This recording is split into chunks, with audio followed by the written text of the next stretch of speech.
Hello everyone, welcome back to my channel KANYA Art and Craft. This is Priya. Here is the second part of the video. In the previous part, we have completed all the base layers, and in this part, we will be focusing on the most important and beautiful stage, the detailing, shading and finishing and vernishing. So without any further delay, let's get started. Here I have mixed little bit of burnt sienna with orange color and applying it on this part of peacock.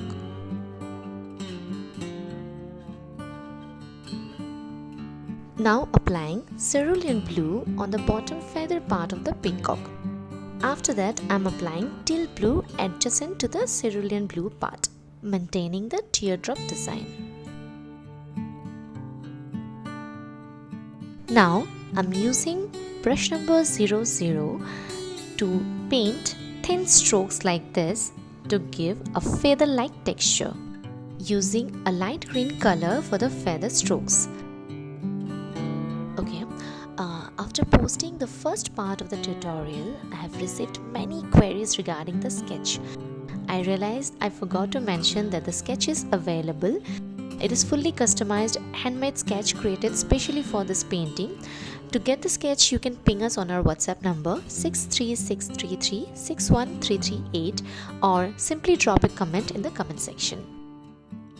As you can see, I have already started applying orange color on the teardrop pattern of the feather.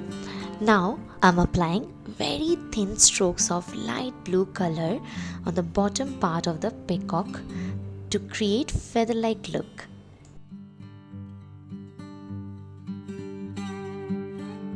After that, I am painting the scale pattern using crimson and filling each scales with small strokes on the bottom part to create depth.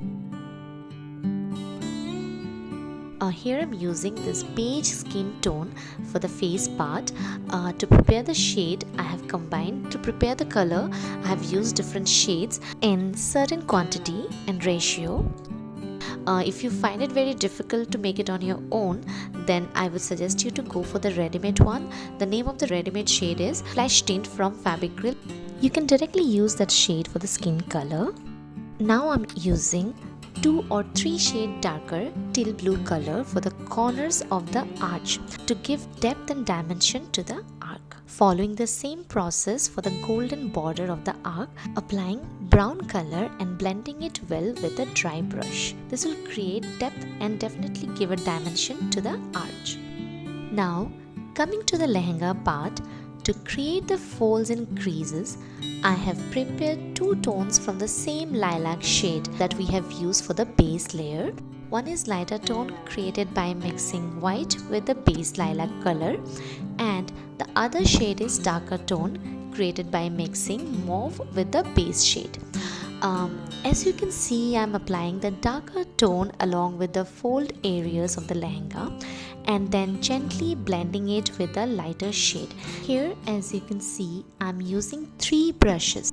First brush is for applying the darker shade, second brush is for applying the lighter shade, and I am using round brush number 5 or 6 to blend these 2 colors together. This blending helps to create depth, highlights and shadows. This process adds realistic dimension to the lehenga and make the fabric look more natural and 3-dimensional. Now I am applying dark pink color on the lehenga part to create the crease and the folds to make it look realistic. Blending each stroke with a clean brush in this way. Okay, now I'm starting with the cow detailing. For the eyes, I'm using burnt sienna. I'll be using different tones of burnt sienna, and as you can see, I'm blending each stroke after applying with a clean brush. Using a very small 00 size brush and dark blackish brown color for the eye detailing. Applying black color on the cow horn, adding red color on certain parts to enhance the look. As you have already seen, I have applied two different tones of brown color in two different layers and also blending each layer with a clean brush. Now using black color to make the eyes look prominent.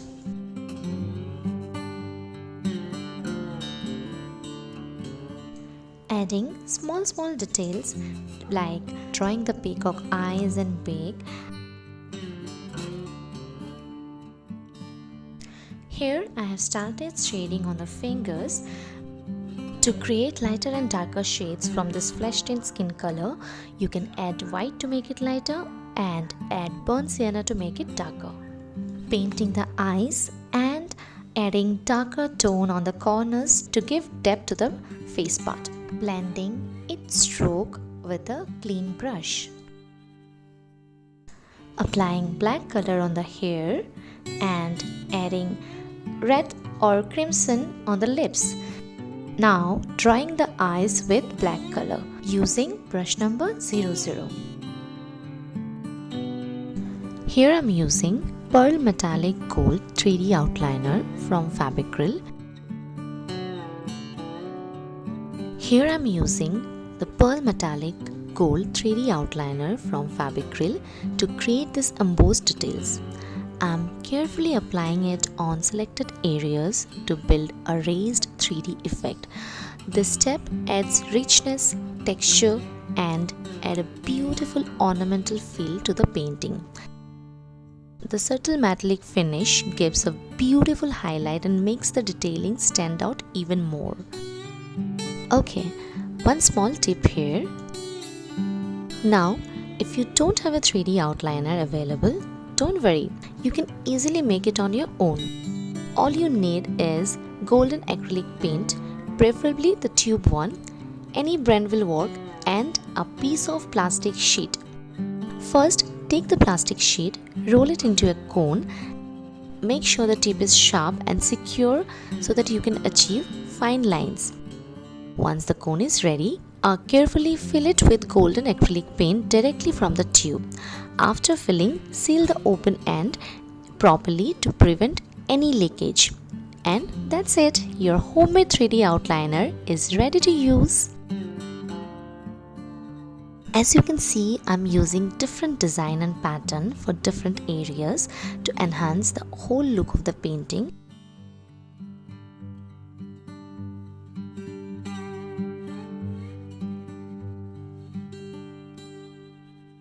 Highlighting few areas on the cow using 3D outliner.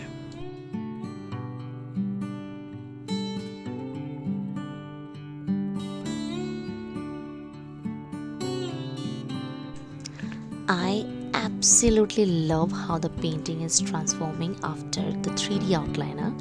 It adds such a rich, elegant and realistic look to the garment and jewelry, making the details stand out beautifully.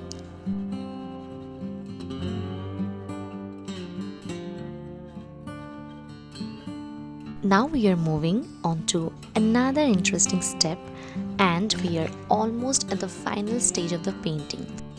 Here I am using glass color on the jewelry to enhance its overall look. This step adds beautiful shine and richness and gives the jewelry a traditional meenakari effect. As you can see, I am only using two colors for the jewelry, red and green. And to give pearl jewelry effect, I am adding small dots using dot painting tool. With that, this Pichwai painting is finally complete. Now, I hope you truly enjoyed watching this tutorial and learned something valuable from the process. I will now let the painting dry completely. Once it's fully dry, I have gently cleaned the surface and sealing it with a spray varnish to protect the painting. This varnish is from KANYA. I always prefer applying 2 coats of varnish for better protection, allowing proper drying between each layer. And this is how the painting looks after finishing. I hope you love watching the tutorial. I have tried to cover each and every detail, tried to explain each and every small points, and also shared some tips and tricks for you to understand and follow along. Coming up with some new and interesting videos in the next weekend, so stay tuned. Make sure you subscribe to Kanya Art and Craft, keep the notification on, and see you in the next video. Bye bye.